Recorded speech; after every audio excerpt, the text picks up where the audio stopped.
All right, what's up, everybody? You know why we're all here. Power is back, and we are here to discuss it. Today, I am going to recap season 5, episode 1, titled Everyone's Implicated. So the episode starts off with Angela outside of the scene where Ray Ray was killed. It's going to be hard for me to say. Where Ray Ray was killed, and she's basically having like all these flashbacks about how she basically set this man up to die. She's thinking about how Tasha came to her and was like, "I'm looking for Tariq. Jamie told me you traced his phone. Blah blah blah." So she's having all these flashbacks. And then one of the local cops is at the scene basically asking her to be in his report because I guess it's not normal for someone of her caliber to come by to like a local NYPD scene. And she's just like, "Oh no, you don't need me here." While she's talking to the local cop, a cop with what is she with? I think she's like, oh, a cop with internal affairs sees her talking to the local cop. And so she asks him like, why is she here? And, whatever. So basically it piques her curiosity to see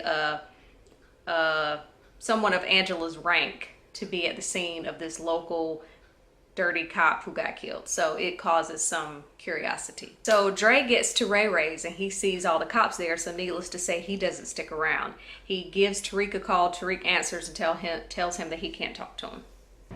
Meanwhile, back at the St. Patrick house, Keisha's there. Tasha shows up and tells her that if anyone asks you where we were the night that Ray Ray was killed, you need to say we were all at the house. And Keisha's like, what's going on? She's like, if anybody asks you, that's what you tell them. Ghost, Tommy, and Kanan are all plotting on how to kill Dre. And Kanan basically says that he can do it because Dre thinks that he's dead, because remember, he sent those guys to kill him. So as far as Dre knows, Kanan's dead. So he's like, oh yeah, I can do it. I volunteer as tribute. That chick from season 1, I guess Ghost killed her fiance. I can't really remember why or how, but she heard his voice on the news in season 4, and so now she's at the bureau or whatever where Angela works and telling them like, look, I heard him on the news. That's the voice of the man who kidnapped me and killed my fiance. So now they're trying to see what they can make stick with her story, even though they're like, she was blindfolded, she didn't see this person, and we're just going off what she says because she claims she heard a voice. Yeah. So they're debating on what to do with her, and then they decide that they're going to keep what she's telling them from Angela because they don't want her to know that they're still trying to secretly investigate Ghost. Angela confronts Tasha about how she came to her for help, and now the man that she says thinks killed her daughter is missing, presumed to be dead. And she's like, I gave you means, motive, and opportunity. And Angela says she's an accessory because she was trying to help Tasha because she thought Tariq was missing. And Tasha's like, I wasn't bullshitting you. Tariq was missing. That's what it was. And she also tells Angela that Tariq took her gun. And Angela lets her know that they found a bullet or a shell casing in the wall and that they're going to trace it back to her because back however long ago when they did a raid of her house, they took Tasha's gun, and so her gun is registered in the system. So it's only a matter of time before that comes back, tracing it to Tasha, which traces it to possibly Tariq. So basically it's only a matter of time before all this kind of hits the fan. Tasha asks Angela to get rid of that report, so therefore that bullet can't be traced back to her, and hopefully everyone can go on living their lives. Dre finds out that Kanan is alive because, I think, is his name Cristobal? He told him that the guys he sent to kill Kanan never came back, so it's assumed that Kanan killed them.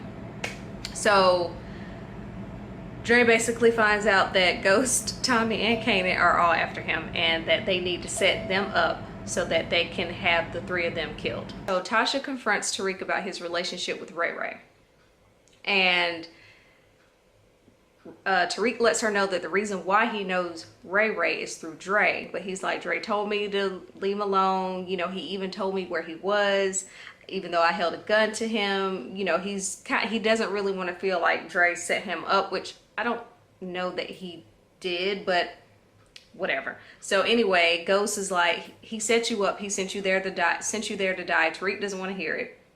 So finally Ghost does what we have all been waiting for someone in their house to do. He jacks him up, he puts him against the wall, and he's like, if it wasn't for your punk ass life of crime, your sister would still be here. Which is true. Whatever. But I still need someone to like just smack him up against the head one good time, but whatever. So he tells him that, and so pretty much everybody's playing a blame game. And where I kind of did one of those was when Ghost hit Tasha with the, well, you wasn't watching him, so basically you weren't watching Tariq, which is why he was able to run out here in a muck, meet people like Ray Ray, got our daughter killed. Like, he pretty much blames it all on Tasha. And I was like, really, sir? Really? Whatever. I was really disappointed in Ghost for trying to blame all that on Tasha, but whatever. That was his move. So remember how I told you about that internal affairs officer who saw Angela talking to the local cop at that scene where Ray Ray was killed? Well, now she goes to pay Angela a visit and basically is kind of hitting her with the, well, why were you there? And, you know, it's not normal to see somebody like you at a scene like that. And so she's like, well, had you ever, you know, why were you investigating him? Had you ever talked to him? And Angela specifically tells her no. And then she cuts her real short. It's like, well, I got a meeting, so I'll holler at you. Tommy is paid a visit by a guy who says that Father Callahan told him that if anything ever happened to him, that he would want him to go find Tommy. So basically Tommy would know something was up.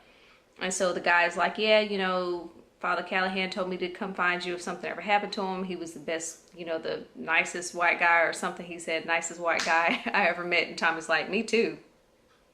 Whatever. So basically now Tommy knows that Father Callahan is dead. And then the guy says, I think it was the new connect, meaning Dre. He's like, I don't know his name, but you know, that's what I think. And Tommy's like, don't worry about it. I know who it is. So basically this was Dre's setup to kind of to make Tommy, Ghost, and Kanan think that, you know, this is where Dre will be. Show up so you can kill him. So Tommy, Ghost, and Kanan are on a field trip with murder as the motive. They are off to go find Dre. Soon they figure out that it's a setup. They start running. It's a big shootout. And I'm just like, for all y'all to be professional killers, y'all are terrible shots. I mean, I know it's supposed to be drama. You know, obviously if it was real life, somebody would have been killed a long time ago. But I just think it's funny that, you know, when people get into these shootouts, all these bullets are flying and whatever. A couple of people did get hit. Some of Dre's people got killed. And Ghost does get shot, but he's fine. Now that Ghost is fine, Dre is still alive, they decide, okay, we need to come up with another plan to kill Dre. And so Kanan's like, well, I got some people. And Tommy's like, no, because Dre is going to be expecting some black guys to show up and kill him. He's like, this is where we need to bring in the Italians. That's how Tommy says it. We need to bring in the Italians. We need to bring in the Italians because he's not going to be expecting white guys. So they agree to recruit people from both Kanan's team and Tommy's team because he's so excited to use these guys from, is it the Mafia, the mob? I don't know. But he's very excited to play with these new Italian people. So they're like, okay, Tommy, you've been wanting to play with them for a while, so we'll bring them in for this operation. So Tommy recruits 2 Italian guys who are allegedly the baddest hitters, I guess, like in their circle, to kill. Well, not even to kill, to grab Dre and deliver Dre to Tommy.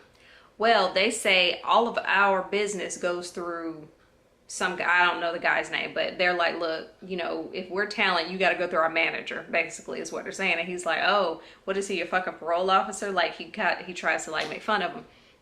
And he's like, all right, I'll give you $60K. They up it to 80. They say, fine, we'll grab Dre for you. So remember how I told you that Tasha told Angela to erase those records that could trace the gun that was found or the shell casing that was found in the wall back to Tasha? Angela still ain't done it because she is sucker. She's logged into the system under someone else and she's like hovering over the, you know, delete whatever button, and she has yet to confirm this deleting of the files. She eventually does it because she knows her ass is on the line too. The Internal Affairs officer, she's making her rounds. She goes to see Ray Ray's niece, and she basically tells her that they're assuming that he's dead, and you know, she'll get any of his benefits unless he was dirty. I don't know how they'll figure out whether or not he's dirty, but that's what she says. Unless he's dirty, she'll get his benefits, whatever. And then she asks if any of like basically who's been by to visit her in relation to Ray Ray being missing, presumed dead. And she's like, his local NYPD people. And she was like, well, have any women, you know, law enforcement type people came to visit you? And she says no. But she does find Angela's card there, which basically makes Angela look like she's lying, but then the niece also says no. So if I were Angela and she's confronted about this later on, I'd be like, oh, I stopped by, no one was there, I slid my card under the door, or I put my card in the door, but like, that doesn't mean you talk to anybody. Like, that's how I would kind of try to skirt around that. I'm sure it'll come back to bite Angela in the ass, but for now, we know that this internal affairs officer has found Angela's card at Ray Ray's house after she told this internal affairs officer that she's never spoken to Ray Ray, which we all know is a lie. It was Raina's funeral, and I don't know if this was part of the plan or not. After watching the second episode, I'm thinking it wasn't, but I'm so confused. So Tommy tells Ghost that basically everyone is in place to take out Dre.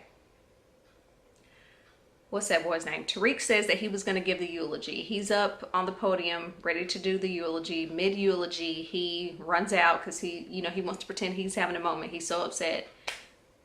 And he runs to the restroom and he texts Dre to run. And so there are these two black guys who are very obviously targeted on Dre. Like, it's so not subtle. They're just like, it was so funny. So they're obviously eyeing Dre. So Dre starts to run and he basically gets away from the guys. And when he thinks the coast is clear, there are these two white guys taking out the trash. The Italian guys. They put a sheet over Dre's head. They're wrestling, trying to, get him wherever they're trying to go. Dre takes his gun and he shoots both boys. Now, the way it happened is obvious. One of the guys dies because, he gets shot and he lays there immediately. And then the other guy, he's kind of struggling a little bit. So you're to believe that one guy dies and the other guy lives. Dre gets away again. He still ain't dead. Ghost is at the gravesite where Raina was buried. And Dre shows up basically telling him, y'all made a big mistake trying to kill me, especially because y'all can't seem to do it. Like, they are epically failing with mission kill Dre. And so he tells him that he's with the Jimenez now and he has their full protection. So he gives them that card. I forget what the Spanish word is for spider, but it means the spider, which I guess is the symbol for the Jimenez. And he's like, here's a card for you. Kana gets a card. Tommy gets a card. All y'all gets cards. Basically saying, if you try me again, the Jimenez is going to kill all y'all. So you might want to think about that next time you come for me. So, yeah. When they had the opportunity to kill Dre, they failed epically, and now he has the backing of this cartel, which will make him even more difficult to kill. So, yeah. So Dre's still alive, and I don't know if y'all stick around and watch those like after the scene or inside the episode or whatever it's called. If you don't watch those because that chick who's over the show kind of tells you like little tidbits. For example, one of the tidbits she said was that there was a version of the script where Dre died in that shootout, and they chose to go the other direction because they wanted to show how Andre was Ghost 2.0. And I was like, ma'am, y'all are killing me, but I guess they always need to have like an enemy every season, so Dre is still the enemy. But I just thought it was funny that she said, yeah, we had a version of the script where Dre died and we just decided not to go with that one. So there's that.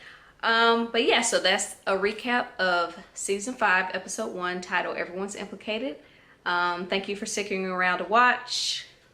What are your predictions about Power thus far? I thought that Dre was going to be dead within the first 3 episodes, but when my nail tech was like, nah, he's going to make it to the end of the season. I was like, okay, so we shall see. Thank you for watching, and I'll be back to recap another episode very soon. Bye.